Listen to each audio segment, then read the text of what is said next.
Amriteshwarye Namaha. Om Amriteshwarye Namaha. Om Amriteshwarye Namaha. Om Parthaya Pratibodhitam Bhagavata Narayanena Swayam Vyasena Gratitam Purana Munina Madhye Mahabharatam Advaidamritavarshinim Bhagavatim Ashtadashaadhyayinim Amba Tvam Anusandadhami Bhagavad Gita Bhavadveshinim Namostu te Vyasa Vishala Buddhe Pullaravinda Yatapatra Netra Yena Tvaya Bharata Taila Purna Prajwalito Jnanamaya Pradipa Prapanna Parijataya Totra Vetraikapanai Jnana Mudraya Krishnaya Gitamrita Duhe Namaha Sarvopanishado Gavo Dogda Gopalanandana Partho Vatsya Sudhir Bhokta Dugdam Gitamritam Mahat Vasudeva Sutam Devam Kamsachanuramardanam Devaki Paramanandam Krishnam Vande Jagadguru.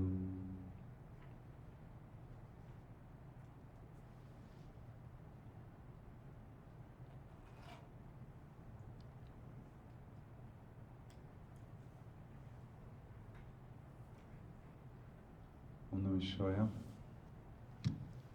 Good evening to everybody. As we approach deeper and deeper into the holiday season,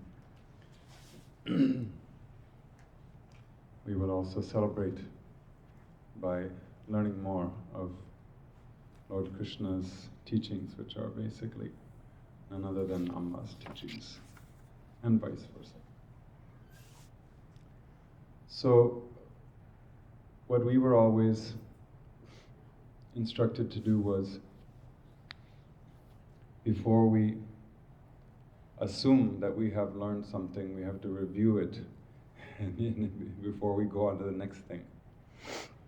So we did, quote unquote, finish chapter 2, but really we're not finished.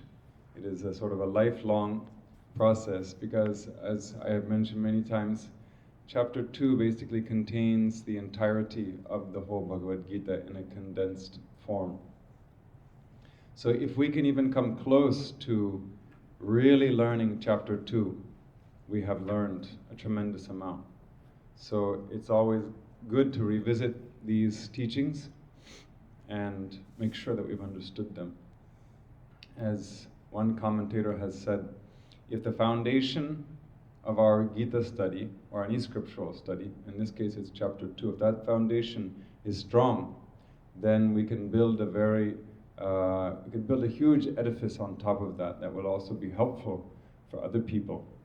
But if that foundation is weak, then you can't build much on top of it. So let us try to strengthen our understanding of this chapter. The rest of the Gita, from 3rd chapter onwards, are sort of an elaboration on this 2nd chapter.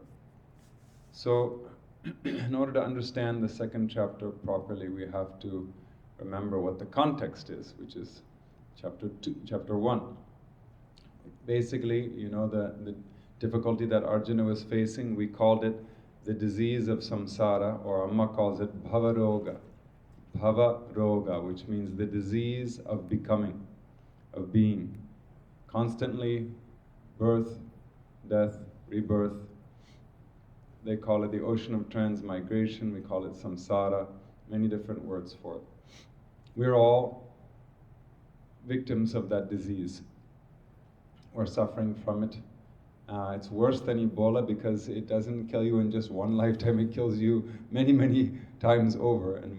So we have to cure it. Hopefully, if we can cure it in this lifetime, we'll be free from that syndrome. And it was early on that I mentioned that there were 3 aspects or stages to that syndrome of samsara, or reincarnation. And they started off, anybody remember what the first one was? It was so long ago, I don't expect anybody to remember. It was raga, which meant attachment. In this case, raga means attachment. Like we have vairagya or viragaha, the absence of attachment. Simply raga in this case means attachment. So all of us have lots of attachment, various things. And that was also true of Arjuna. And so his attachment, like ours, some of it was visible, some of it was invisible. How do you know when you have an invisible attachment to something? What basically shows you that you had that attachment even though it was invisible? Is there nothing that shows you where your attachments lie?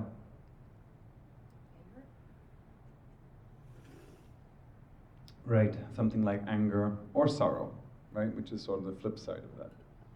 So, if the existence of that thing or person or whatever you're attached to, if that is threatened, we react emotionally in one way or another.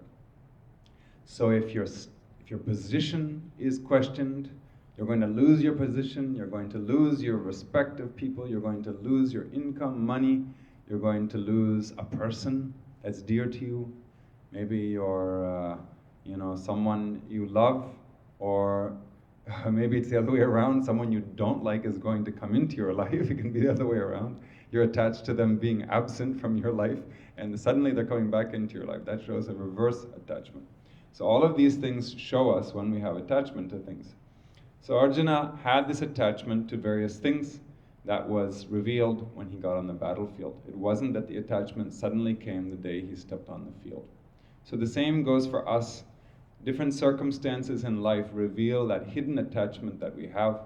When somebody insults us suddenly, we realize how much attachment we have to how people treat us and whether they show us respect or not, etc. So the result of attachment is invariably suffering and sorrow, one way or another. Even if the reaction is anger initially, the result for us is it creates suffering for us, because anger, nobody enjoys being angry. So this is what happened to Arjuna also. He became very sad in the first chapter. And we too, even though we know, and we've heard Amma say many, many times that these objects of the world and the people are not reliable, they can change in a moment, still intellectually that is one thing. Emotionally, we still can't accept the fact that they're going to be gone. I was telling people a story in Hot Springs the other day, Arkansas. I had seen a guy in the airport. I was walking down, and he had this nice new phone. And I remember from seeing the advertisements, it looked like the iPhone 6. And I thought, wow, this guy's got the latest phone, And then but he didn't look very happy. And I was walking around the other side. I looked from the other side, and the screen is cracked. So he must have dropped it. It was only a short time since it had been released. So I thought, even these things that we like, they're breakable, they're temporary. We never know when they're going to succumb to disaster. So we get sad and we're miserable when these things happen. And then Arjuna was attached to many things. We won't go into that, especially Bhishma and Drona. That was the source of his suffering on the battlefield. And then what happens when you combine attachment and sorrow? What you get is moha. So raga, and then shoka is sorrow or suffering. And you put those two together and you end up with moha, which is total delusion or inner confusion. Because the result is that we can't tell right from wrong. This is exactly what happened to Arjuna. He thought that what was right was wrong, and he thought that what was wrong was right. He got them exactly opposite. We often do this in our lives too. And in the first chapter, he discovers that he has this problem, because he's talking about it. But what did he do about it? In the first chapter, those of you who remember, did he solve the problem in the first chapter? If he had, then we wouldn't have had any more story. He couldn't solve it, but he was trying to solve it by himself, right? He didn't seek anybody's help, particularly not Krishna's. So, in other words, he gave Krishna a long lecture, his Sermon on the Mount, but it was sermon from the chariot, basically, lecturing to the charioteer, who was Krishna. And interestingly, Krishna hardly says anything in the first chapter. He doesn't say anything, basically. He just says, look, at one point, if you remember that. So he remains silent, and this is actually what Amma often does when we are confused and we don't realize that we need her help, we need to surrender to her. We may propose ideas to Amma, and then there's nothing for Amma to do. We're still not open, receptive to her help.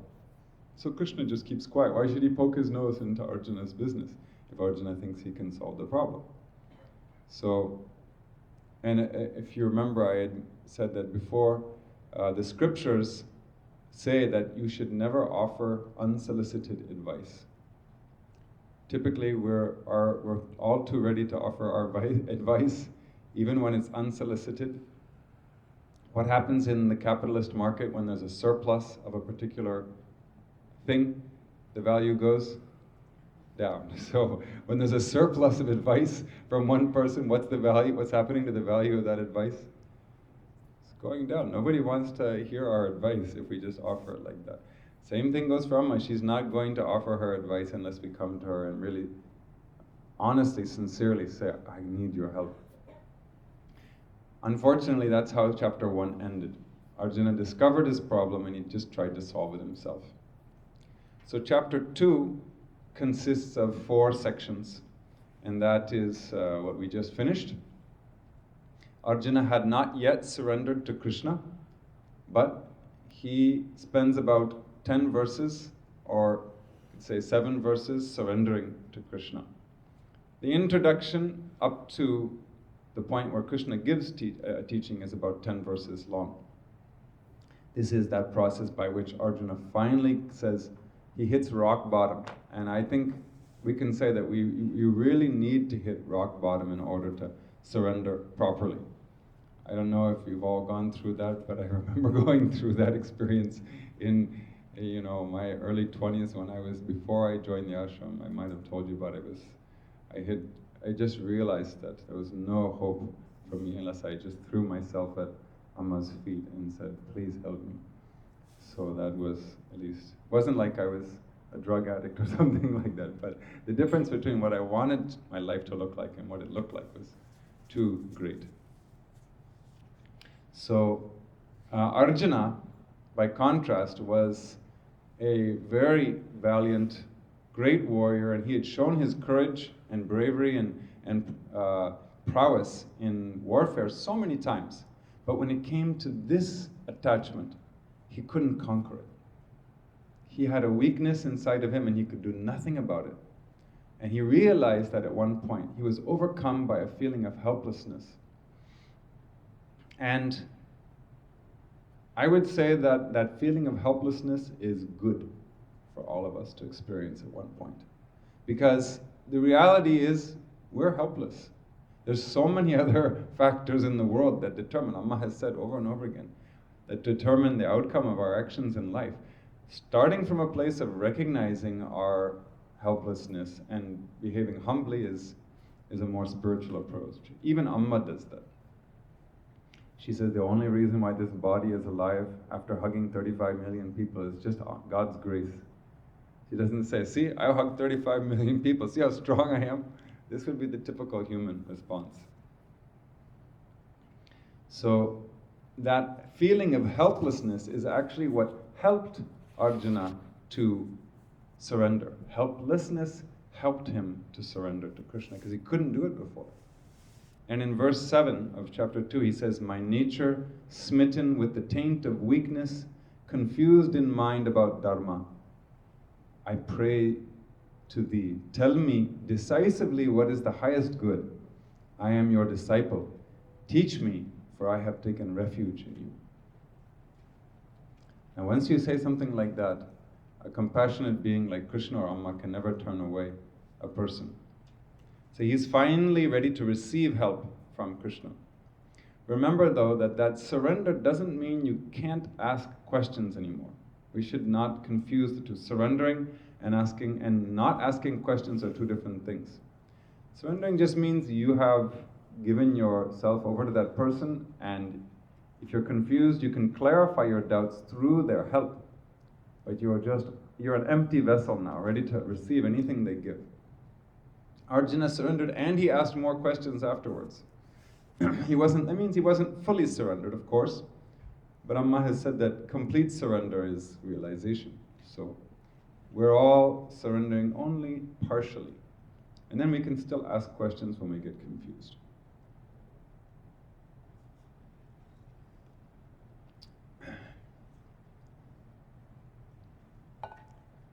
So emptying the mind is a prerequisite for getting the grace and the teachings and the wisdom of a realized being like Amma.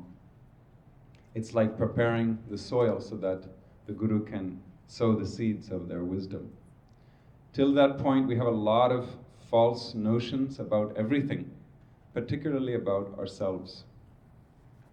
So giving up those false notions, wrong notions, is symbolized, remember I told you, what was that symbolized by? Preconceived notions that are wrong. It is said that we have one wrong notion for every hair on our head. So when you shave your head and take the sannyasa ceremony, that means it's like getting rid of all your wrong notions about who you are. Those people who lost their hair naturally, it means less preconceived notions about themselves. So it's biased against the women though, because they don't get that as much. No, it's a figurative expression, right? So the more we give up our wrong notions, though, the more able we are to learn from Amma. That's the point. So if we don't give up our wrong preconceived notions, we are even prone to misinterpret her teachings. There was a story that was told, and I'm trying to remember when. Anyhow, that shows how we misinterpret teachings according to our own mental biases. There was an old man walking down the street, and he had his arms locked with a young woman, very old man. And his doctor came walking down the street also, and he saw him. He says, "Hey, what are you doing?" And the guy said, "Oh, I'm just following your advice." And the doctor said, "What advice?" He said, "You said to be cheerful and get a hot mama." And the doctor said, "What?" He said, "I never said anything of the sort." "Oh, you didn't have your hearing aid on." I said, "Be careful, you have a heart murmur."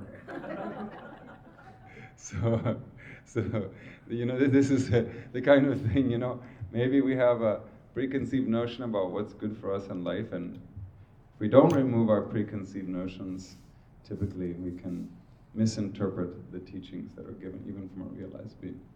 So until verse 8, Krishna was just a charioteer. He was the driver.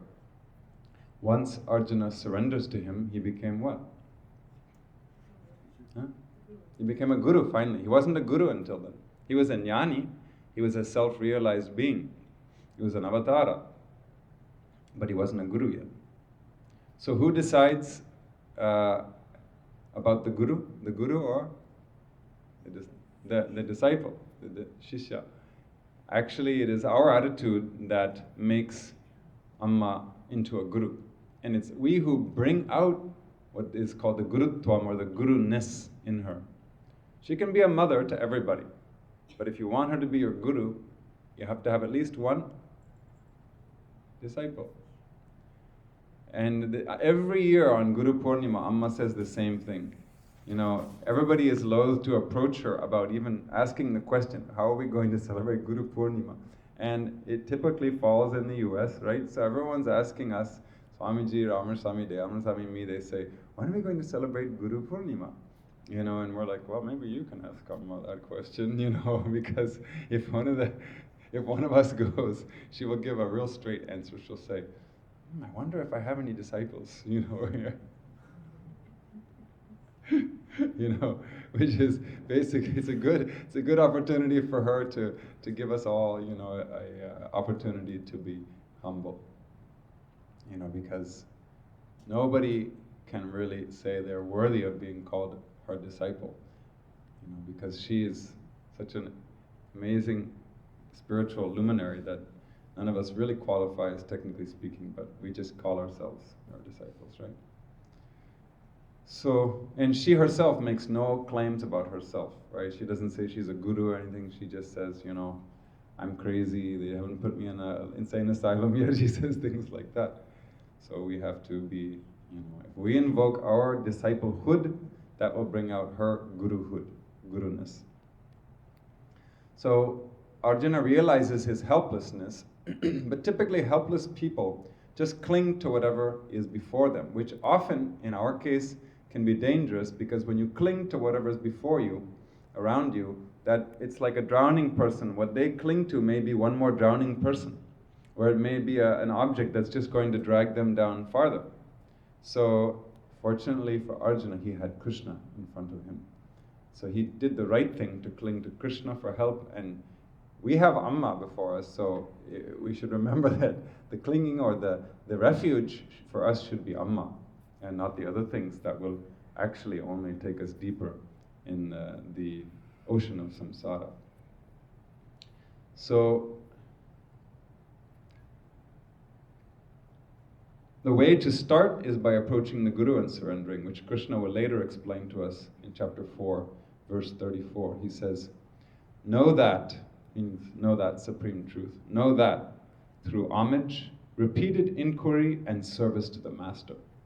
Those of knowledge who have experienced reality will impart that knowledge to you. So it means you have to find a Sadguru and serve that Sadguru and ask questions, repeated inquiry. So this is what we have partially done. So we're on the right track. Just have to stay on the track. And why did Krishna give the teaching to Arjuna and nobody else? Because Arjuna asked for it. That's the key thing. So even though we can't always go and be with Amma and say, give me the teaching, give me the teaching, internally we should be always, our mind should be going towards Amma, asking Amma those questions. What am I supposed to do? Amma, you're my guru, you have to guide me. You're my only refuge. Who else am I going to turn to in life? Everything else in this world is only going to make me drown even more. So that inner connection is what Amma's life tells us in her biography. She was constantly setting an example for us by maintaining that inner connection with Krishna. If you haven't read that part of her biography, be sure to read that. It's a beautiful, poignant example for us to learn from. And then from verse 11 to 38 is the main part of chapter 2,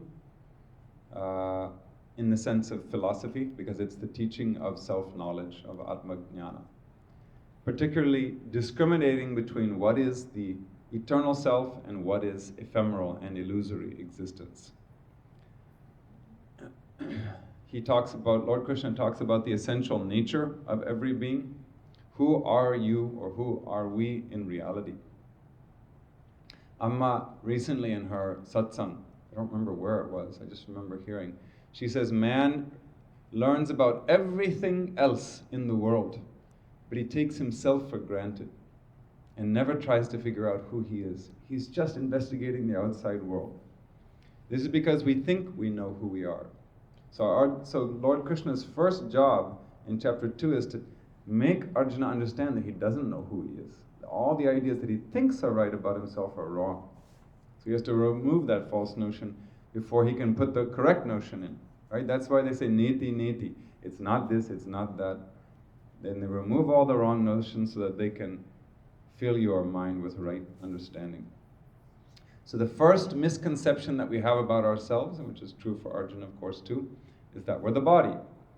From birth, even a baby has that wrong notion. And Lord Krishna tells Arjuna in verse 21 that the body is only a temporary garment that will be discarded at the time of death. He says, as a person casting off worn-out garments takes other new ones, so the dweller in the body casting off worn-out bodies takes others that are new. So like this, we just go recycling through body after body, learning new things until we can't learn any more from that body, and then we have to drop it. And the second misconception that we have is that we're the mind. This typically happens when we're a little older. We start to realize, we start to identify with all of our thoughts very deeply, and especially our thought processes and rational thinking. We convince ourselves of things. But Amma says that in the deep sleep state, all the Mahatmas of the past have also said the same thing. Even that mind goes away in the deep sleep state. You know, when you're what they call sushupti avastha, when we're in that dreamless deep sleep, there's no I, there's no mind, there's no emotions, there's no, what am I going to do at work tomorrow? Oh boy, I have to fix, my car, or I have to, get a new set of clothes. All these things are totally absent in deep sleep. Everything dissolves, and just like we use for example, our glasses during the day as a tool, and we go to bed, we remove the glasses and keep them by the bedside. Same thing happens when we go into the deep sleep state. Just like any other tool, that mind gets removed and set aside. We don't use the mind, we don't need it in deep sleep, so it's just left aside. So just like we don't feel like the glasses are me, and they're part of me, same thing goes for the mind. Remove the glasses, remove the mind. They're both tools that we use in this world, and hopefully use for our spiritual growth. Amma has said that beautiful song, Manase ninswantamai, and nothing in this world is yours. Even the mind is not truly ours. It's just a tool. What's the proof that the mind is not ours? The fact that it does things without our approval. It thinks about stuff we don't want to think about, and if we want to do something, it doesn't necessarily cooperate. So if you can't make something do it, then it's not truly yours. The mind has a mind of its own, so to speak. And these are the vasanas that we ourselves have created, but once you create it, it gets out of control. It's like, truly like, I think that's where they got the idea for Frankenstein. The mind is the ultimate Frankenstein. You created it, and then it just got out of control, and now it's terrorizing you. So the question arises, if I'm not the body and if I'm not the mind, then what in the world am I? Right? Well, we know because we've learned some things from Amma, but Krishna has to teach Arjuna all this. Even though chances are Arjuna studied it already, because he studied scriptures, we don't retain anything, so Krishna has to teach him again. He says, you are the witness, you are pure consciousness, you are knowledge, you are vijnana, which is discernment, or, it is firm wisdom. And all these things, basically mean the same thing. You are the Atman. And you are the consciousness, pure consciousness. So then, naturally, people go on asking questions, what is that pure consciousness? For the answer to that, we can, instead of covering it here, we can refer to a text, Atma Bodha, which talks about consciousness in great depth. Basically saying that it's not confined by space, time, or, it continues to exist irrespective of the fate of the body. Even when the body perishes, the consciousness still exists. And he uses a beautiful metaphor with light. Just like the light illumines the room, but even if the room gets destroyed, still the light is there. Like that, the consciousness is there irrespective of what happens to the body. And that consciousness is called in chapter 2 the dweller in the body, the indweller, the self, etc. And Krishna gave 7 basic characteristics of the self or pure consciousness. You may remember them. Does anybody remember any of those ones we talked about? Before we have to pass chapter 2 before we can go on to chapter 3. We don't know what are the characters. I mean, this is your curriculum vitae, don't forget it. It's not some random thing off in the stars, no. See, we don't have to look at our notes to say, I am Shantamrita, I was born in California, all these things, because we identify with all these things. Huh? But when it comes to your true self, we have to look at our notes. Isn't that pitiful? It's just the reality. Not criticizing, I'm just saying, this should bring about in us a sense of crisis, my gosh, I don't even know who I am. There should be a sense of urgency. So are we temporary? Do we have temporary existence? Or eternal existence? According to Dhamma. Huh? Eternal, right. So number 1 is we're nitya, eternal. Not anitya, not temporary.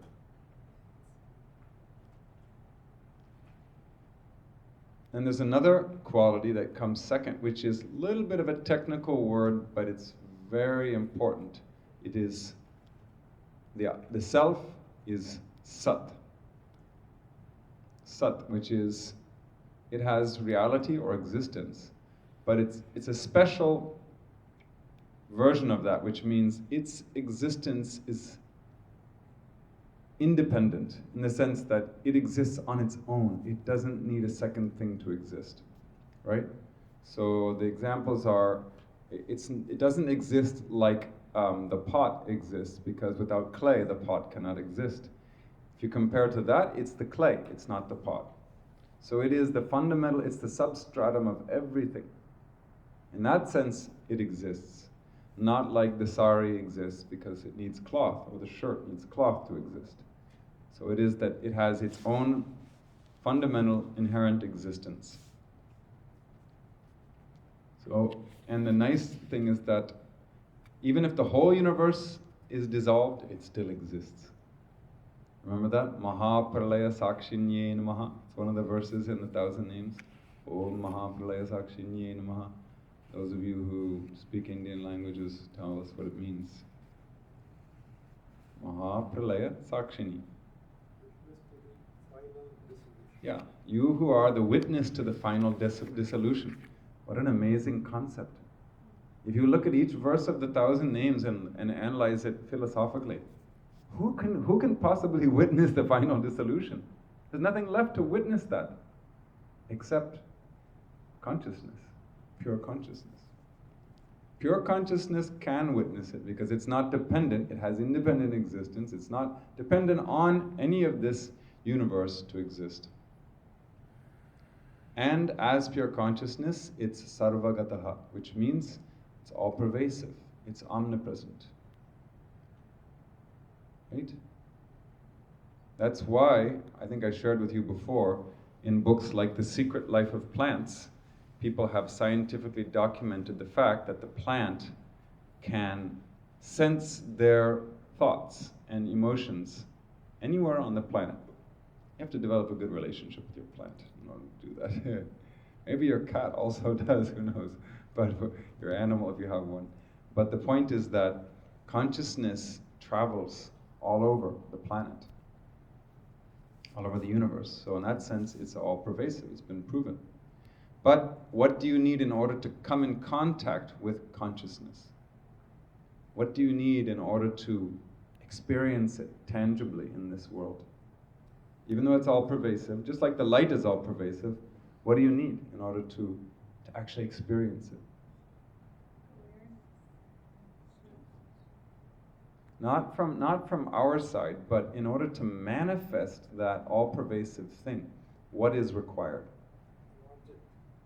An object. If it's light, you need an object, right? Because there's light not just here where my hand is, right? Isn't the light everywhere? Right? Is it only here? It's all over, right? But there's an object to reflect the light so you can see the light and you can see my hand. It's not just my hand you're seeing, it's the light reflecting on the hand. So if you need to see consciousness, what's the reflective medium for consciousness? Huh? Us. And us because we have a what? Is it just the body? No, because when the body's dead, you can't see the consciousness anymore. It's the what? Wait, yeah, the mind is part of what aspect of our being? It's not the physical body, and it's not the causal body either. It's the subtle body, exactly. This is what we talked about in September. This is just review. It's not new material. Trust me. You need this subtle body in order to reflect consciousness. The existence part can be reflected, just like tables and things like that. They have a relative existence, but the chit aspect, or that awareness aspect, can only be reflected in the subtle body. Animals have subtle bodies also, so they reflect that. Human beings reflect it even more. So, just like in a cell phone, with a cell phone, the phone, you can actually hear the voice. But even before it reaches the phone, it's traveling in space as microwaves, right? Cell phones, communication. So technically speaking, that's what it does. So it's intangible, or avyakta, when it's a radio wave. When it hits the receiving media or the reflective media, like the subtle body, which is the phone, then it becomes tangible, manifest, or vyakta. And then Devi is vyakta vyakta surupinye namaha, which means she is that one who is both the intangible and the tangible. Amazing, she's divinity in a tangible sense, and in an intangible sense, she still exists. Like when the whole universe is gone. Okay, the fourth quality is aprameya. Om aprameyaye namaha. Every one of these is in the Lalita Sahasranama also. 413 or something like that. Aprameya means that which is immeasurable, unfathomable, and which is not an object of pramana, which is perception.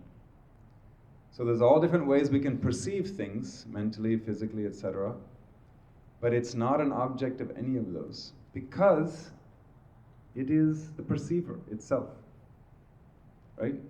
It is the consciousness that perceives everything. How can consciousness perceive itself? If you say, I'm conscious of consciousness, then you can say, I'm conscious of conscious of conscious of conscious. It just goes on ad infinitum. There's only one consciousness, and it can never become the object. It's always the subject. That's the concept here. You had a question, sorry. When you realize that you become that, it's not a separate thing. It's not an object of consciousness. You become aware of the consciousness. That it's actually a semantic thing, really. It's like when you wake up from a dream. It's not like you really became yourself. You realized that the dream was a dream, and now you realize your true self. So if somebody realizes that they are consciousness, they're realizing that they really are. Yeah, and so it's not an object, exactly. But would you say that would be the subtle body realizing itself? It's the removal of ignorance. That's how it's always the best way to understand it. Removal of the ignorance of who you are is the only way to explain realization, because it's already you. So, like when you wake up, what happened? The subtle body didn't do anything. You removed the ignorance of the dream, the illusion of the dream. That's all that happened. So, a good example that one commentator has given is the camera. It's a modern day commentary. The camera can take photos of everything but what? Itself, exactly. So if you say, look, there's no camera in any of these photos, I don't believe that the camera exists. Right? What's the proof of the camera's existence? The photo itself, right? So what's the proof of consciousness, of God? Our experience of this world. I mean, actually, who is it that said, I think therefore I am? I forget. Descartes, yeah. So Descartes was kind of on the right track in a way. He could have said, I think therefore God is, but whatever, it's all the same thing. So if he said, I'm conscious, therefore God exists, maybe that would have been more Vedantic. But you get the idea. And that's the fourth quality. Fifth and sixth qualities are interrelated, which means because it's all pervasive and because it can never be an object or be an object objectified, it cannot, it has no action. It does not perform actions. It's like saying the ocean doesn't go anywhere because the ocean is so full, it can't go, and there's nowhere for it to go. It's a figurative expression, not talking about global warming and the ice caps melting and things like that. Something that is everywhere, like space, outer space. Where is it going to go? Where is the universe going to go? It's like it's going to go to the other side of the universe, but it's already the universe, right? So like that, there's no action for the Atma, and as a result, there's no receiving the results of actions, right? There's no karma for the Atma, because it can't do anything. So those two qualities, akarta and abhokta, and the last quality is that it is nirvikara, which means changeless. So Krishna just touches on these words and he goes into them more later in the Gita. So just make a little mental note of those. We're going to go into those in future chapters. So what he does is he gets Arjuna to understand these are the qualities of the Atma, right? And it's a description, and then he's saying, he drives home later the message that this is a description of you, Arjuna, not something else or somebody else. It's your own description. It's your birthright, actually, we could say. It is your birthright. Like Rousseau said, man is born free, but everywhere he is in chains, Rousseau said.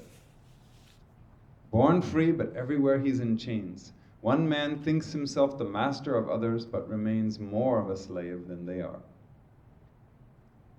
That delusion makes you more of a slave. So like that, all of these things that we identify to be us, our wealth, our status, our position, name, fame, respect, all that, these things just are like more, each one is like a link on the chain, binding us, enslaving us to samsara.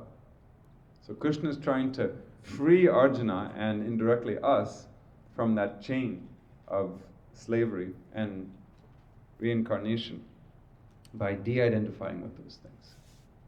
So that's up to verse 38.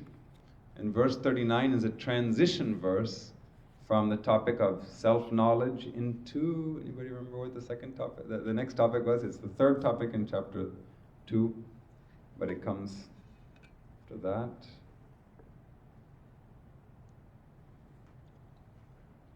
I'll give you a big hint. It's the title of chapter 3.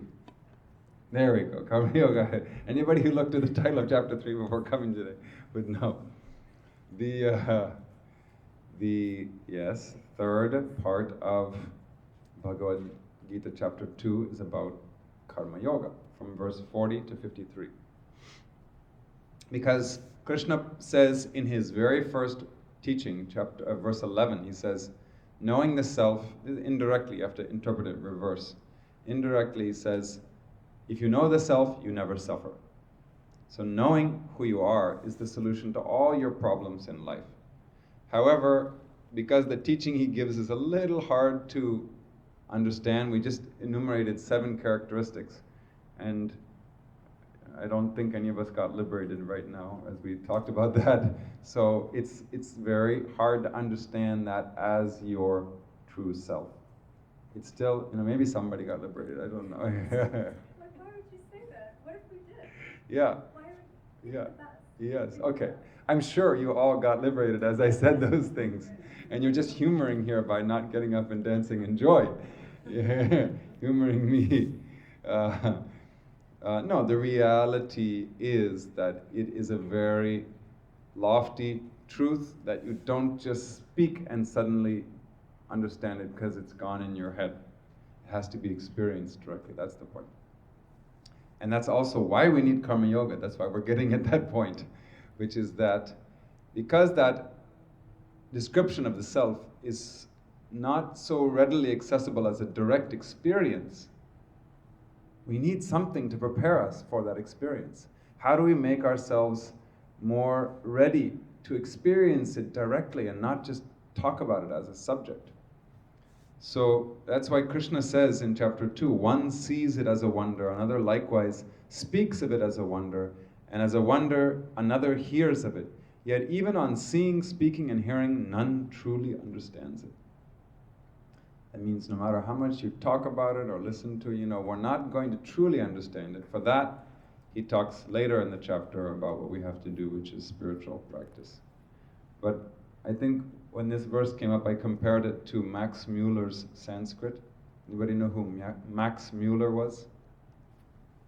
He was one of the great European translators of Vedic literature and scripture. Right. So he was. He was sent by the German priests to study At Oxford, Hinduism yeah. and Vedic knowledge just to refute it. Yeah. What were you going to say?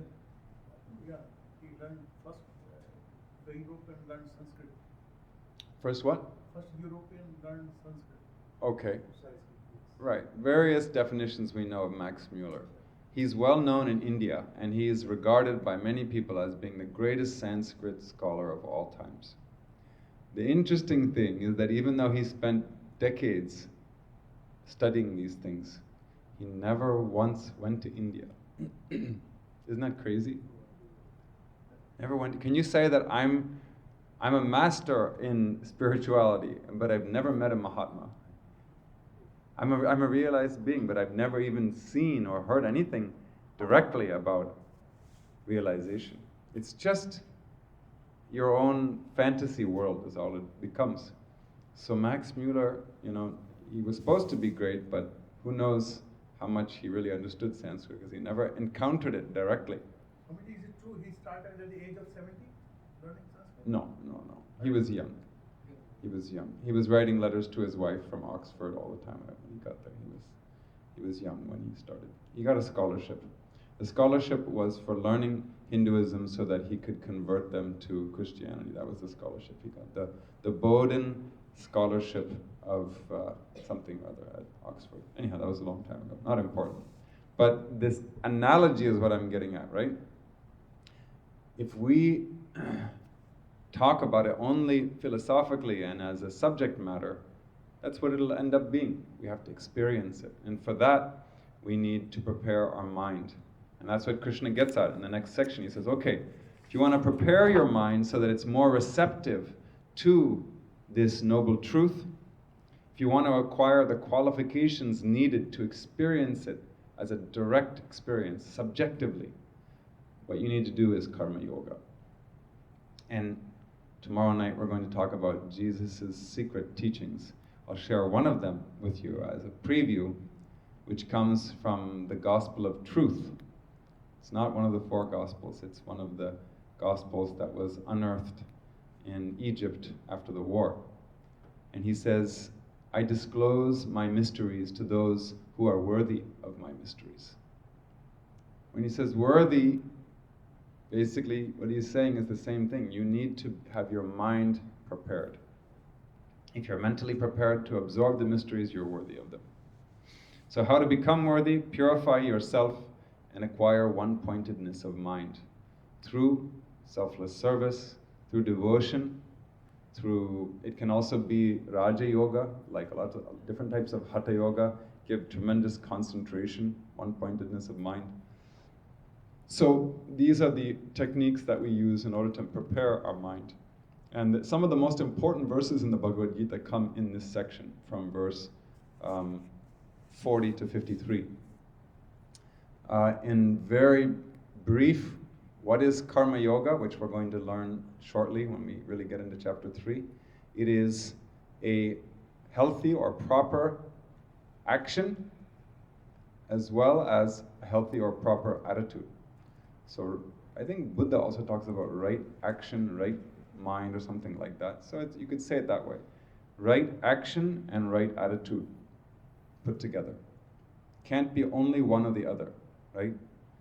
So we can be doing the right thing with a bad attitude. You know, I'm doing my service to Amma, but all these people are, no one's helping me, and it's just a bunch of lazy people around here. You know, that's, you're doing a good thing, but with the wrong attitude. And then you can also steal somebody's wallet with a good attitude, maybe, right? So it has to be, not only the attitude is not right, it has to be a good thing you're doing, not a selfish thing, right? So both of these pieces need to be there. And Krishna doesn't talk about the proper actions in chapter 2. That comes in chapter 3. He talks just about the attitude. And he's basically saying you have to have a love for what you're doing. And if you can't love what you're doing, then your prayer can be, God, help me love what I'm doing so I can learn to love what I'm doing. It's possible to love any work. Of course, this is what Amma has shown us. You've heard many stories and you may have witnessed, like when she went to Calcutta some years back, hugged people till late in the night, and then who was there at that time? Anybody was there? What did she do after darshan? Well, yeah, darshan went until like 1:30 in the morning. Yeah. And then after that, she called all the devotees out into the street after she had been giving darshan all day long. And we went and cleaned up. Started cleaning up garbage. And I bet Amma wasn't grumbling about it at the same time. You know. A lot of the devotees initially were until they found out how funny it was. Yeah, exactly. Well, it's just, you know, if you're doing it with the right approach, right? We need to do it as an offering to God. That's what Amma does. All of her actions are an offering to the divine. That's why she does all these, that's why she hugs us, because, you know, in the early days when Amma would leave the room, people would say, Mata, they said Mata Rani now. They used to say, Jai Bolo Satguru Mata Amritandamayi Devi Ki Jai, as she was leaving the room. Some people used to chant that. And then Amma would always turn around and chant, my children Ki Jai. Which means she sees divinity in us. It's not because she just has this fetish for hugging people, you know. She's seeing divinity in us. Everything she's doing is an offering to divinity. That is the only reason why. So if you do it as an offering, any job, even the unpleasant job of hugging all of us, can become an enjoyable one. Yeah? You do? Okay. No, I'm kidding. I mean, a lot of people come without showering. In India, they're sweaty. It's hot. People wear makeup. It rubs off on Amma, you know, and she's doing it over and over and over again, right? So it's not an easy job. I don't think any of us would be able to do it. But we can, when we do our actions, we can think of it as an offering to Amma, no matter what action it is. If we think of it as an offering, even an unpleasant job can be enjoyable. That's what Amma used to do, right? When she was cleaning the house and washing the clothes when she was a little kid, she never complained, because she was always doing it as an offering to Krishna. I mean, it's just the most beautiful example she could set. Even though she was born with such a divine awareness, she still went to all those extents to show us an example. So the corollary of this is that if you're doing your actions as an offering to God, then when the results come back, it's what? Doesn't bind you, and you see it as what? If your action is an offering, then the result is prasad, exactly. So the action, we say Ishvara Arpana Buddhi. It's the attitude of offering to God, Ishvara Arpana. And when the results come back, we call it prasada buddhi, which means the attitude of accepting it as God's prasad. So Krishna also mentions that through karma yoga we can learn the skill in action. What was that skill in action? Anybody remember? Skill in something.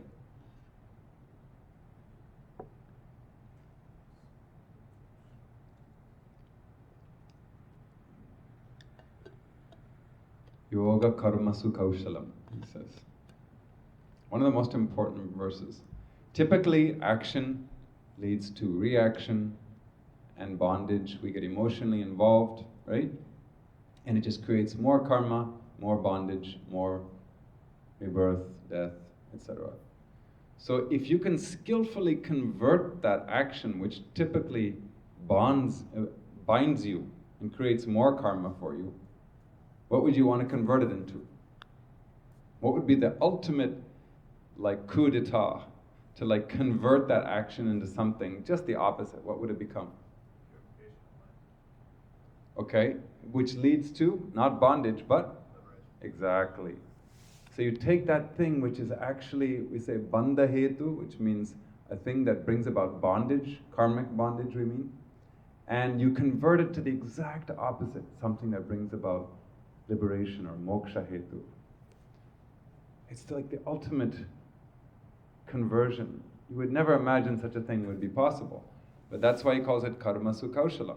With that skill in your actions, you can convert typically binding actions into something that liberates you. Now we think, oh, my job, my this, my that, it's all creating so much suffering for me. Oh, it's such a hassle. Oh, I can't believe I have to do this job, and my boss is such a this and a that, and my co-workers. So this means it's not karma yoga, right? What determines whether it's seva? It's not the content of the work, it's the attitude, right? What was Amma doing that was seva when she was a little girl? She was just washing the dirty clothes. How is that seva? Because she said, I'm doing this for Krishna. It became seva. That's why Hinduism today called Amma, they gave her the Karma Yogi award. Not that she needs that, but the idea is that her life, she does everything with that attitude. So then all of our work can facilitate our growth towards God, towards self-realization. Karma yoga gives, like Shane said, mental purification, and all of our devotional practices and hatha yoga that goes beyond just the body level brings about concentration or chitta ekagrata, one-pointedness of mind. These practices can even bring us to the threshold of self-realization, but we still need Guru's grace. So there's no question of getting realization without the Guru's grace. And on that note, the final section of chapter 2 is about the realized being. For us, would be helping us to understand more about Amma and how does one become a realized being. We just finished that recently, so it's fresher in your mind. He explains what is a stita prajna or stira prajna, one of firm or steady wisdom, a realized being. One who's completed all these sadhanas.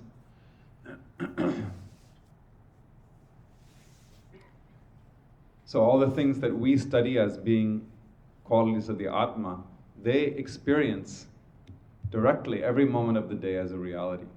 So just like we experience, I'm Shantamritananda, or I'm this, I look like this, I have these qualities. For them, all these 7 qualities of the Atma are a direct experience. It's pretty desirable, right? So he describes that realized being, and then he talks about how to become it. Now, those qualities that he gives, there's also, the number 7 keeps coming back over and over again. The realized being has 7 qualities. I'm not going to ask any more time. I'm just going to tell because we don't want to spend too much time. We want to get into chapter 3 also. He says that the realized being is satisfied or contented in the self by the self. They don't need to turn to anything else for contentment or satisfaction. That's number 1.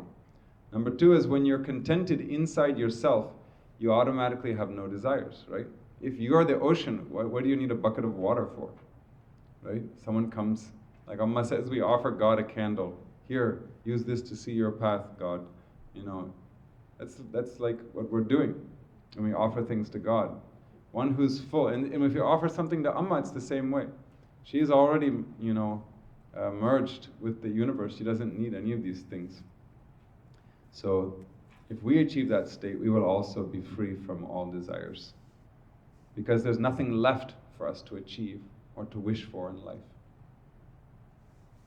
Amma may ask us, oh, do this, do that, give us some instructions, but it's not from her desire.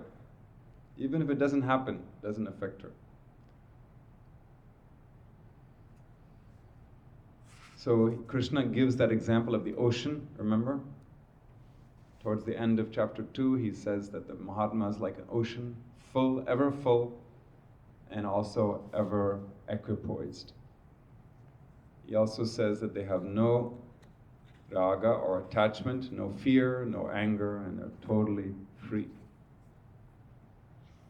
Then he talked about how to become that, right? He said that there's this process, spiritual process, that's the standard by the tradition. That we have to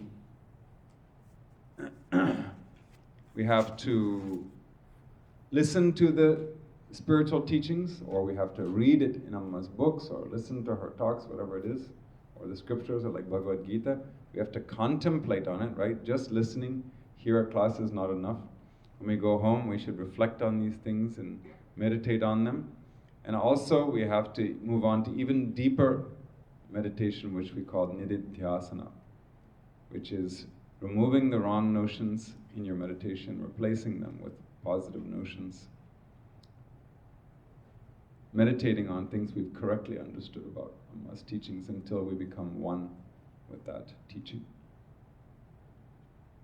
So, in that third stage, Amma cannot help us physically, right?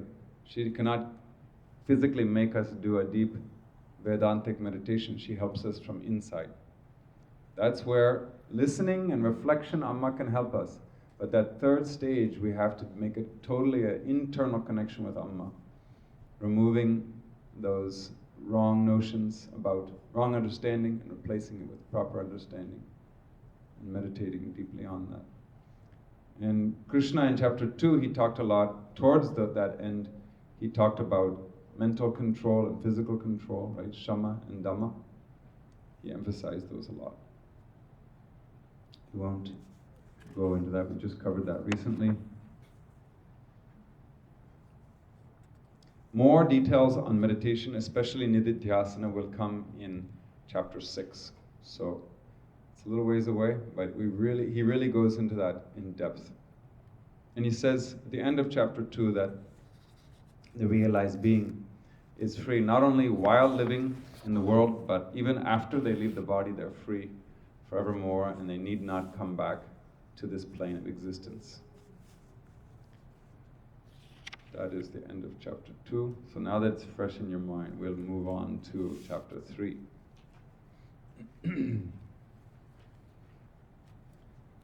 We need an overview. I'm sorry, I don't want to just plunge into it.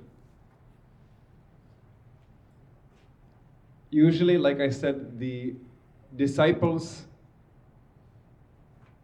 questions and the disciples' attitude are what bring out the guru-ness or the gurutvam in Amma or in Krishna. So chapter 3 begins with a question by Arjuna, which becomes the catalyst for the teaching on Karma Yoga. Arjuna's question comes from his confusion about how Lord Krishna taught him in chapter 2. Let's read that question just to set the tone. We also need to chant that Sankalpa Vakya, which represents the beginning of chapter 3. Atha Tritiyodhyayaha Karma Yogaha Arjuna Uvacha Jayasi Chet Karmanaste Mata Buddhir Janardana Tat Kim Karmani Ghore Mam Niyojayasi Keshava. Let's read one more verse also, because it's a 2-verse question. Vamishreneva. Sorry. Vyamishreneva. Vakyena. Buddhim. Mohayasiva me. Tadekam vada. Nishchitya. Yena shreyo. Hamapnuyam. Okay. Arjuna said, if thou consider knowledge superior to action, O Janardana, why dost thou spur me to this terrible deed, O Keshava? Okay, next, let's hand it to next person. Just one verse each.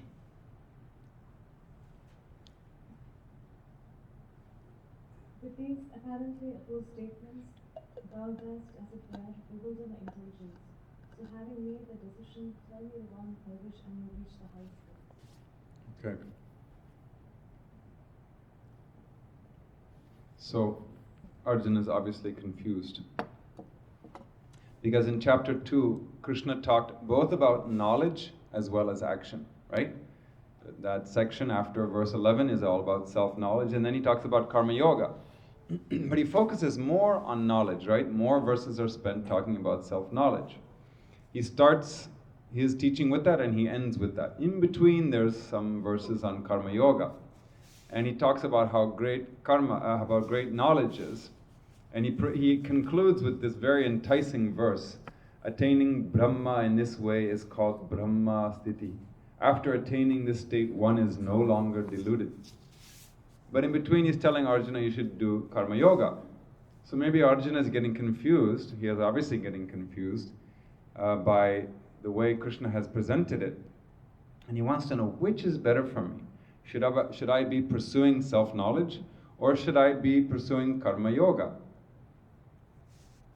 So you can imagine it's like, Krishna just gave a big advertisement for self-knowledge, and then he says, therefore, you should do karma yoga. It's like somebody having an advertisement promoting their product, and they said, therefore, buy the other company's product. You would get very confused. So this introduction to chapter 3 starts with Arjuna's question and it goes up to verse 7. It is a comparison between the path of action and the pursuit of knowledge. And in this introduction, Lord Krishna makes a few very important points that all of us need to understand now that we've got that foundation of chapter 2. He points out there really is no choice between action and knowledge. So there's no question of asking which is better. It's okay to talk about, which wood is better, like this mahogany is better than pine or something like that. But you don't ask a carpenter which is better, making a chair or a table. The carpenter says it depends on what you need, right? If you need a chair, you make a chair. If you need a table, you make a table. Wood, I can tell you this wood's better than that wood or something. There's no choice between a chair or a table. It's a question of what is required. So if karma yoga is one way to approach liberation and seeking knowledge of the self is a different, alternate way, then there's a question of asking which one is better. But they have different purposes, as pointed out in the Bhagavad Gita and all the scriptures. All the scriptures concur, the yogic scriptures concur that karma yoga purifies the mind. Pursuing knowledge does not purify the mind. In fact, if you don't purify your mind first, Amma says, it inflates your ego to pursue knowledge. It's like pouring milk in a dirty vessel, right? First you have to purify the vessel, clean the vessel. That's why she has all of us doing lots of karma yoga. So if you just for example, if you only come to Bhagavad Gita class and you read a lot of philosophy, but we don't do anything to purify our mind, is a dangerous proposal, dangerous proposition. Because that teaching of wisdom only takes root without ego when the mind is pure. So Krishna says, don't ask that question, it's a wrong question. The real question is, where are you on the path, Arjuna, right? If you're to the point where your mind is already purified, we can talk about focusing only on self-knowledge. But obviously Arjuna wasn't, because he didn't understand the teaching. So the question, the second point that becomes clear in this introductory section is that we have to ask ourselves, is my mind prepared for pursuing self-knowledge or not? Our minds are somewhat prepared because we're doing it already. We're a little bit prepared, but not fully prepared. The idea of this is to show us where we're going, and we study the Bhagavad Gita to understand the importance of our actions in the present. If we don't understand where the final destination is and we're just doing lots of work, it feels like it's meaningless, right? Doesn't it? Why am I doing this job? Why am I going out and doing this? It seems meaningless. But Krishna says, and Amma is also saying, no, we have to do that, because the mind needs to be purified. You don't just sit in a cave and meditate if your mind hasn't been purified yet. Many people have tried to quit their jobs and Amma won't let them. Have you heard stories? People who don't need to work, actually, they have plenty of money.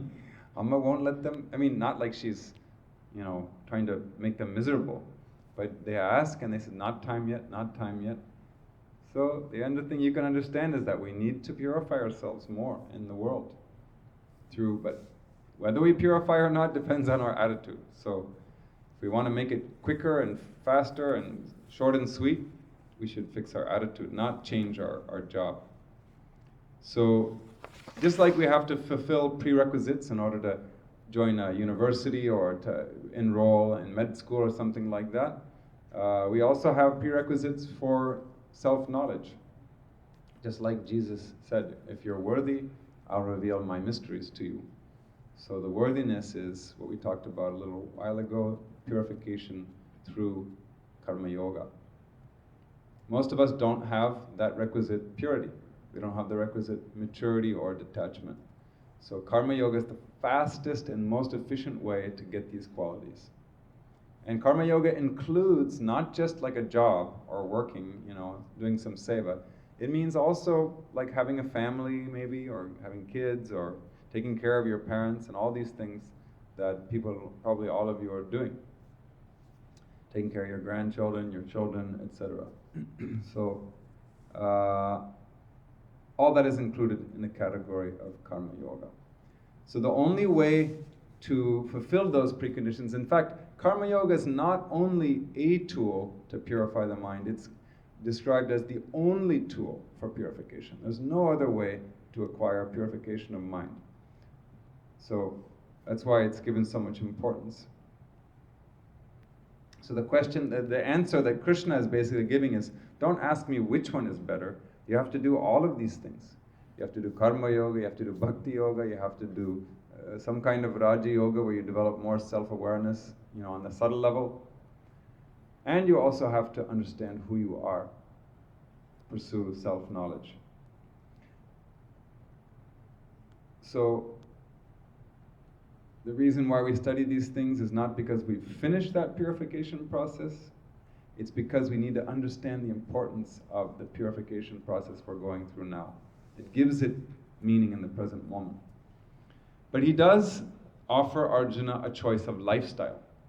There's no choice of what sadhana you do, but you have a choice of lifestyle. And he's going to give him, in sort of Krishna's technical terms, he explains that there's two lifestyles. One is a life in the world, and one is a life of renunciation. So traditionally, those who would renounce would not have families. So although in modern day, you have priests who have families, and in Japan, most of the Buddhist monks are not monks, they're really priests that are married and have kids, etc. So in India, traditionally, being a renunciate means you don't have any family of your own.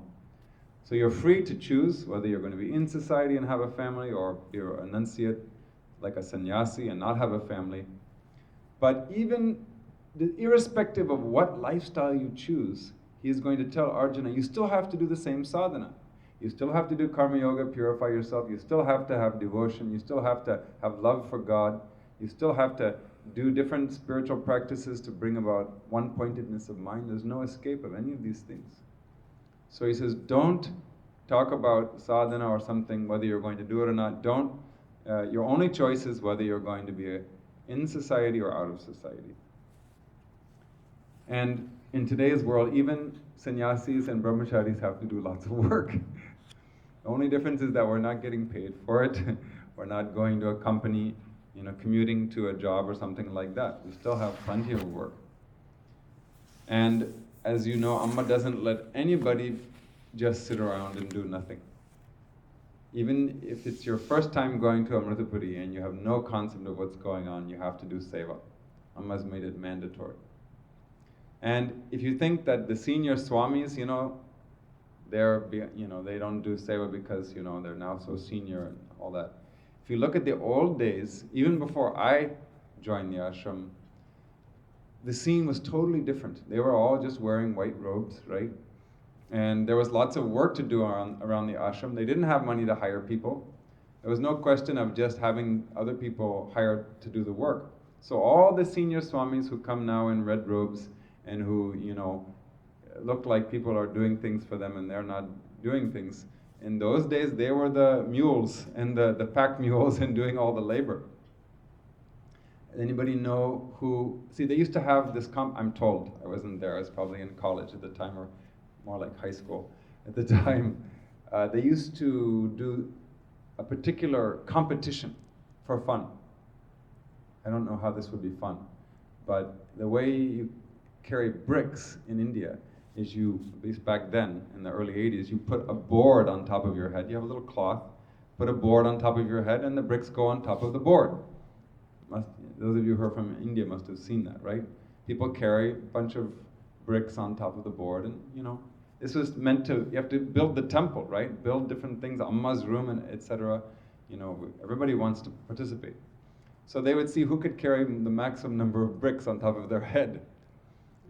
Now, those of you who know the names of all the senior swamis, who do you think might have been the champion who carried the maximum number of bricks on his head? Maybe you don't know the names, huh? Amritatmananda Swami, okay. Amritswarupananda Swami. Huh? Amakrishna Swami. These are all the people that come to America, right? You'll be surprised. You would have to know the Swamis a little bit better. There's one guy who never comes to America. Amritananda Swami. He was Unni. In the biography, his name is Unni. If you look at him, you wouldn't think he could even carry 10 bricks, because he's much smaller than the rest of the Swamis. But he carried, I think it was like 47 bricks or something like that on his head. Of course, everybody was younger in those days. He was supposedly the master of the brick carrying, brick seva. So this is the kind of world that they lived in, So Lord Krishna says the same thing to Arjuna. Whatever lifestyle you follow, it doesn't matter. You still have to do a lot of karma yoga. So then the question is going to be, okay, which lifestyle is better? Okay, I got it about the sadhana, but okay, just tell me which lifestyle is better. Is it better to be in society or is it better to be a sannyasi? What do you think Krishna tells him? Or is going to tell him in chapter 3? Huh? Which one is better? To be a householder? Because Krishna does say that one of them is better. It's better to be a householder or is it better to be a sannyasi? Household. You guys are smart. What makes you think that? I don't know. That's okay. It's okay not to know. What made you said that also same thing. Because you satisfy all your desires Ah. very easily in this world. You practice karma yoga. Yeah. There's more opportunities to practice karma yoga as a householder, because especially 5,116 years ago, whenever it was much more traditional back then. And also, like Krishna Kumar said, you satisfy all your desires by experiencing them. Of course, like Yayati said, there's no end to desires and you can't really satisfy them just by experiencing them. But the ones that you're helpless against, you can live them out and transcend them. Never completely, but you can get the maturity to where you can actually let go of it. If you never experience it, maybe you're suppressing it, for example. So you experience it, you move on. So, but basically what Krishna is saying, it's better to be a householder jnani, or a wise householder, than to be an ignorant sannyasi, right? Isn't it better? Because if you become wise through your life in the world, it's better than being a renunciate, so-called renunciate, who's suppressing himself, right? And trying to do it, but actually not really fit yet. Doesn't have the maturity for it yet. That's why in this chapter 3, Krishna encourages Arjuna to become a householder, he says. Remember in chapter 1, he was saying, I'm going to throw away everything and then going to become a beggar and leave this battlefield. And Krishna is saying, no, don't do that. You're not fit for that, for number one. Was anybody in Amritapuri when this one guy was dressing up like a Swami, but wasn't actually a Swami? Were you there? I forget his name. He had a nickname, but it wasn't appropriate, so I can't remember his name. He used to wear these, kavi robes, or the ochre robes around the ashram. But one day he started doing some very inappropriate things, which were a great source of dismay he wasn't from Amma's ashram, he came in one day. And he was a little, seemed normal at the time, but he would go off and do his thing and then come back every once in a while.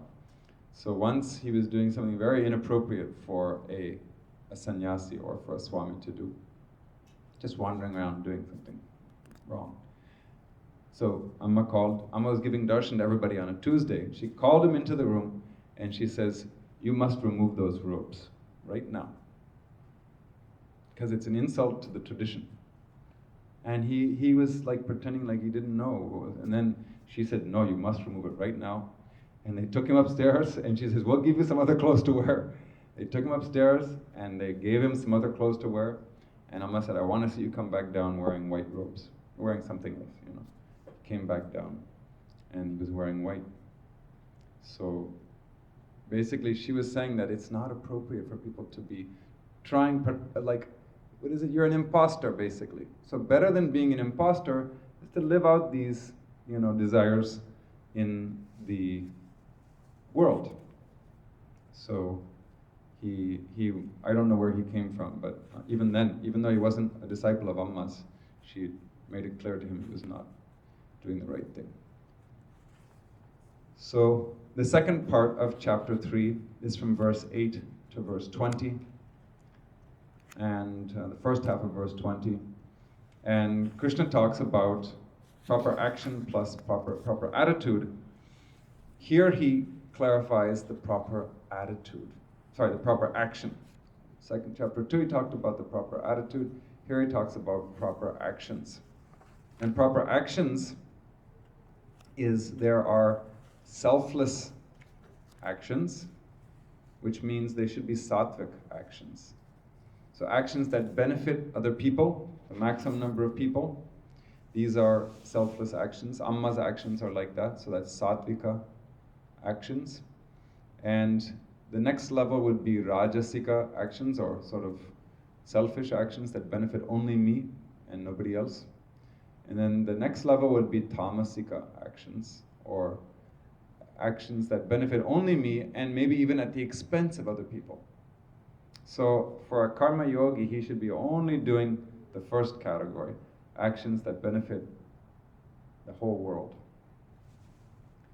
So that's what Krishna tells Arjuna. And then he gives him 4 different attitudes towards doing those actions. You can look at your actions from this perspective or that perspective, and he gives him 4 different attitudes, which we will learn about when we enter chapter 3 next time, which is when? Sorry? Next Friday is what day? 26th. I think we'd said we were going, because it's the day after Christmas. Let's just see how many people can actually come if we were to do it on the 26th. Oh, quite a few can come if we do it on the 26th. We had said we would, huh? Huh? Yeah, there's no one to set up. That's the thing. I can do it. You can do it? You guys want to do it? I don't know how to do stuff. Sorry? Yeah, I don't know how to do stuff. Oh, okay. They want to show me. Yeah, because a lot of people are leaving at that time, you know, so we had said we weren't confident we could do it. Shall we just put it as a question mark? We might do it if people rise to the task. I'm happy. I'm going to be here. I can do it. But I want to make sure that I don't want to say it irresponsibly. We can try to do it. What's required? Well, all the things, this has to be set up, basically the computer is a bit for the people who are on Skype. The Skype people, are you guys able to participate? If you can just type in the chat window, yes, if you're able to participate. If we can set up the computer on Skype, that's out of fairness to them. Then we could have a class next Friday. Otherwise, it would be on the 2nd of January. Yeah. No, actually, 2nd of January, we also had said, huh? Yeah, we talked about this at a team leader meeting, and we weren't confident we'd be able to pull it together on the 26th and the 2nd. So we were thinking we might have to skip 2 weeks. It's up to you guys. We'll see, huh? If after this, how about this? After class is over tonight, if you want to rise to the task and master the Skype and the other stuff, then we can consider doing it. But I also want to hear back from the Skype people. So after we close, maybe the Skype people can type in, huh? We have 6 or 7,000, yes. How many people do we have total? How many? We have a lot. Wow. Let me show everybody. Okay. So far, everybody's yes. All right. Well, we'll If see. somebody wants to stay and learn how to set all this up, I will be here. Yeah. Okay. And Lynn's not back. Milind won't be here. Davidas won't be here. So yeah, anybody who might have helped in the past. Yeah. All right. We don't have to decide right now. It's up to you all. So, leaving it at that, we can open it to questions because we weren't able to do questions last time. Just for a brief time, and then we'll meditate. Yes. There was a question about the meaning of Brahman. Pramana? Yes. Okay. Can you give a little bit more clarification? She thought she heard perception versus evidence. Yeah. So pramana, because the word pramana came up in the context of one characteristic or one aspect of the Atman, which was aprameya. We said it is the Atman, or we could even say just Amma, the real Amma, is aprameya, which means that which is immeasurable or unfathomable. It's not an object of knowledge, right? So that means there are different ways that we can perceive or understand things, know things. And typically we're talking about empirically, and I think there's 6 pramanas, which are the means of perception or the means of knowing something as an object. So those 6 pramanas, I won't remember all of them for sure, but one is just physical perception. You perceive it with your eyes, you smell it, you hear it, taste it, like that. And then there's inference, like you see smoke, so you infer that there's fire. And then there's the deduction and anumanam is inference. Anumanam is like inference, yeah. And then there's the non-existence. It's not there, so you assume that it doesn't exist. Like a rabbit with horns. We've never seen a rabbit with horns, except in New Mexico they call it the jackalope, but it doesn't really exist. You know, they're something that you've never seen, you assume it doesn't exist. So those are the different means by which we can know things, but the Atma is not knowable through any of those means. because it's your own self. So you can't deduce yourself, you can't perceive yourself with your eyes, ears, like that, and you can't infer it, you can't, any of these means actually are not applicable when it's the subject that we're talking about. So if it were an object of perception, we could say it is, by using one of these pramanas or means of knowing things, we could perceive it, but it's impossible. Therefore it's called aprameya.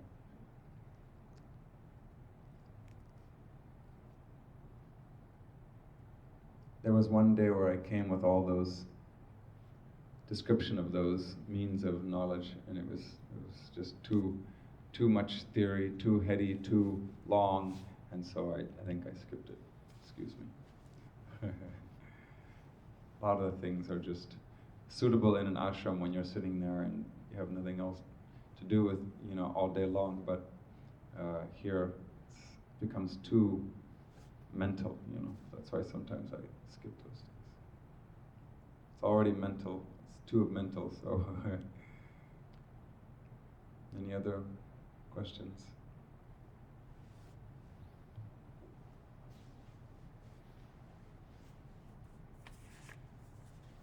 Trying to think if there were any other Amma stories that I was trying to tell today.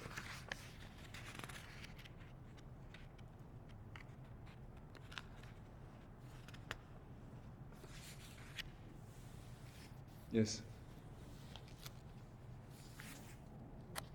Go ahead.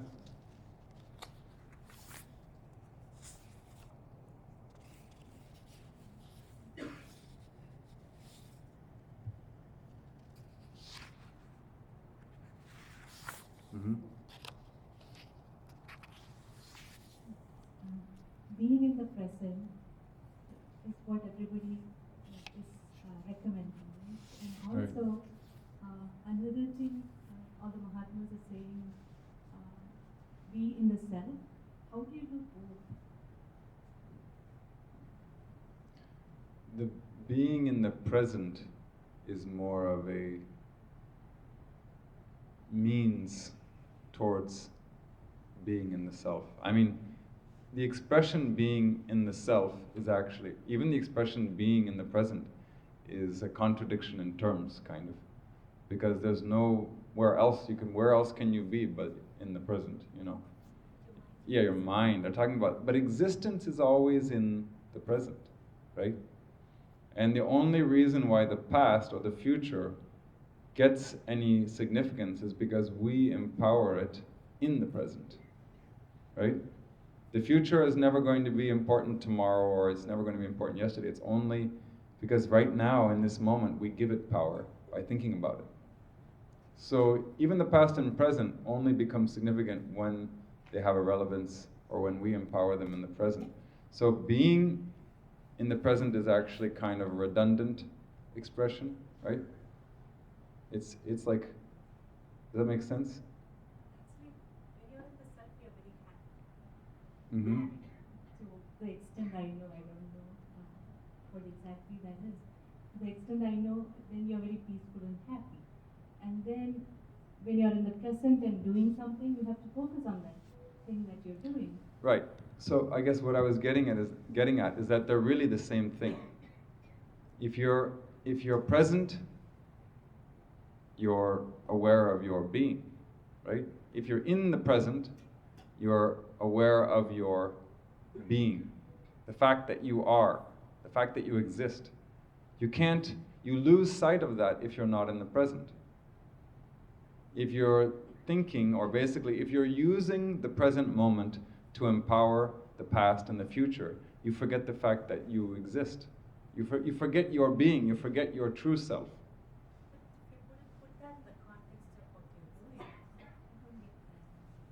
It's just awareness. Amma talks about it in the sense of Shraddha. Because if you have Shraddha in your actions, you're fully conscious. I think these days, it's commonly been popularized as mindfulness.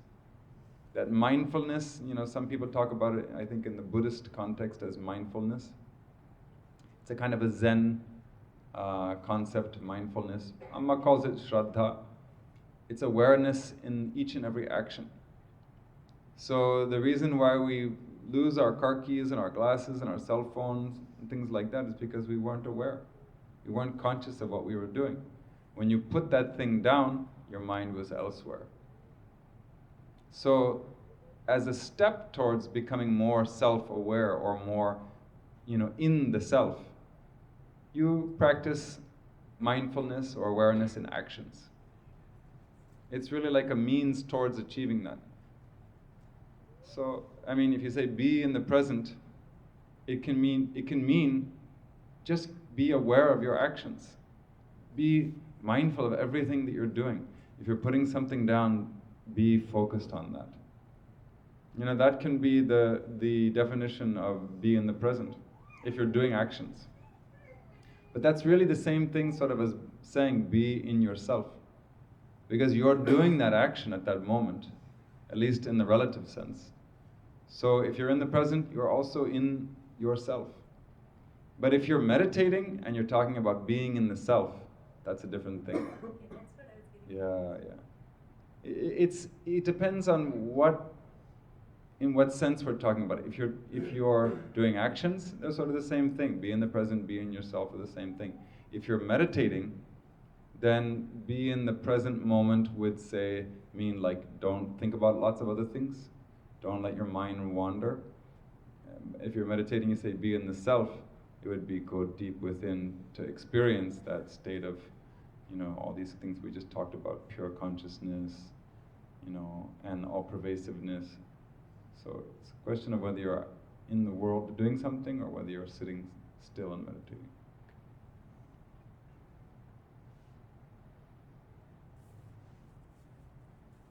Okay, speaking of meditation, shall we? Anna, did you have a question? Yes. Go ahead. You said a little while ago, I think something to the effect that it's better to live out your desires in the world than to live in an ashram as an imposter. Did you say that? No, it means because it comes up in the context of Arjuna saying he wants to run away from the battlefield, and he says he wants to become a beggar, which means in those days that meant you're like a parivrajak and you're like a sannyasi of sorts. You're going on living on alms, and it was considered wrong for a householder to live on alms because they're the only ones who should be can earn money, right? So the only people who would live on alms would be the people who were actually sannyasis or effectively renunciates. So he's saying, I want to become a renunciate, which would be okay if you have the mental maturity and the preparation for it and the purification for it. But in Arjuna's case, Krishna knew he didn't have it. So he's dissuading him from doing that. And he's saying, no, that's not the right path for you. So, because he knew he would have been an imposter, leaving the battlefield and saying he's going to live on alms. Right? That's being an imposter because his whole life he's been a warrior. He's enjoyed fighting, in fact. And then suddenly he changes, like that just because of an inconvenient situation he finds himself in. So Krishna says, no, it's better to be a householder, continue the path that you're already in. And he knows that Arjuna has a lot of desires also that, he's has yet to satisfy. So instead of, fooling yourself, it's better to be in that role of a householder, living in society, and purifying your mind through all the duties and actions you have to perform. That's the point. So how do you know whether or not you are suitable material, so to speak, to live in an ashram? Should you only have, by the time you move to an ashram, should you only have a desire for liberation? Well, I asked myself the same question 20-something years ago, and then the answer was I'm not suited for it. But if I have Amma there with me, she will help me. She will give me those prerequisites. She'll make me suitable for the ashram. That was the conclusion that I came to, because if I try to make myself fit and then go, I mean, I'll never get there. That was what I thought. So I said, I have to just, I'm sorry, Amma, but this is the best I can do. If that's okay with you, then I'll come. And she let me come. So, you know, it's different when, you know, you have a realized master in your life. And in Amma's case, she has made the ashram like a mixture. She's made her ashram a mixture of householders and renunciates. And that distinction has been somewhat blurred. In fact, there's not that many renunciates in the sense that traditionally, there's just a handful of people who fit that description of the traditional renunciate. Everybody else is doing, and they're married, they have relationships, and, you know, Amma's making everybody grow, you know, she's basically showing the exact same that Krishna is showing. Everybody has to do the same sadhana, no matter what lifestyle they're leading. A handful of people choose their life of renunciate, you know, but most people, it's better to just not, you know, make that decision right up, and when you're ready for it, maybe Amma will tell you, you know. So everybody is living together in her ashrams, and we're evolving and maturing together. So it's not as though we're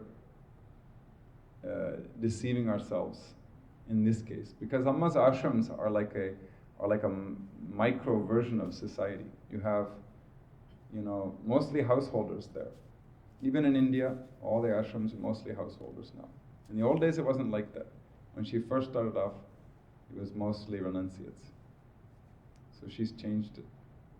You want to clarify more? Is there something else you're concerned about? Well, not at this point. Thank you so much. I'm not sure whether you still have a lingering doubt in your mind. Well, I just was wondering if, you know, how do you know if you're really, because like while you were referring to this fellow, whoever, who was wearing orange, and apparently he was over the top, and so Yeah. but I mean, does it take something over the top for a person to be unsuitable to live in one of Amma's ashrams? Or, No. He wasn't that he wasn't. She let him stay in the ashram, but he had to remove those robes, right? Because he was, presenting himself as a sannyasi, but clearly he didn't have the mental characteristics. That's why. That's the only reason why. But she didn't say you can't live in the ashram. She just said remove those robes and wear normal clothes. Right? So Arjuna is saying he's going to go off and live like a mendicant, and, you know, assumedly that means put on the robes, because in those days that was the only option. So then Krishna's like, no way, you're not there yet. You know, I mean, in other words, that's not the right path for you yet. He said you have a lot of other stuff to do. You have a lot of karma yoga to do. And that's what happened to Arjuna. He went back and did a lot of karma yoga. So, but Amma doesn't say you can't live in the ashram. In fact, I was much more kind of thinking that she was going to close the ashram gates and not let anybody in. And then she just opened the gates wider and wider.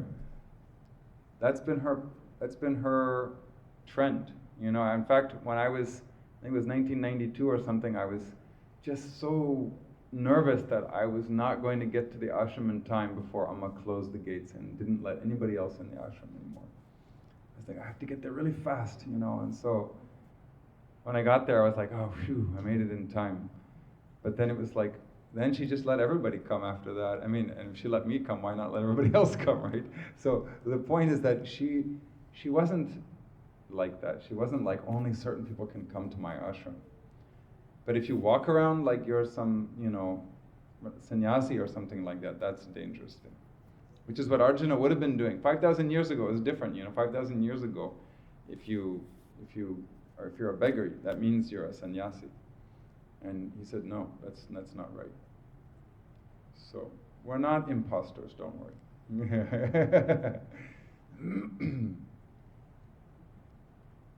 Okay. Especially if you have Amma guiding, you're definitely not an imposter.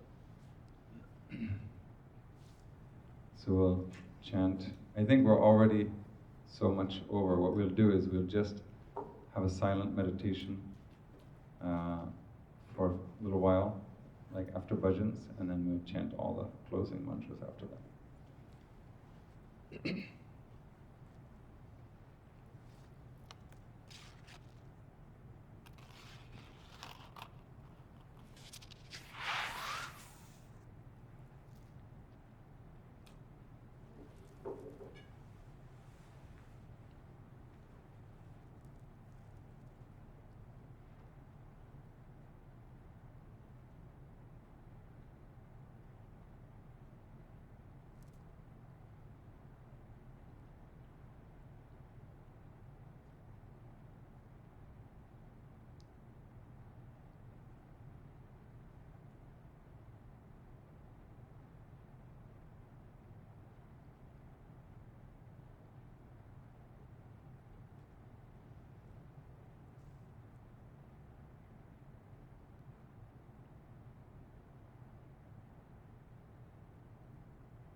Asato ma satgamaya, tamaso ma jyotirgamaya, mrityorma amritam gamaya. Om Shanti, Shanti, Shanti. Om Loka Samasta Sukhino Bhavantu. Loka Samasta Sukhino Bhavantu. Loka Samasta Sukhino Bhavantu. Om Shanti, Shanti,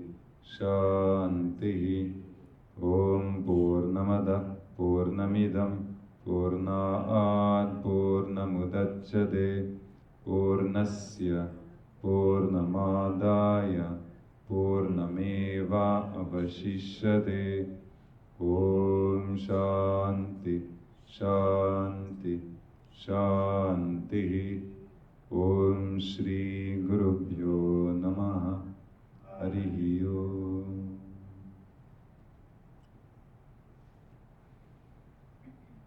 Take a long deep breath. As you exhale, slowly open your eyes.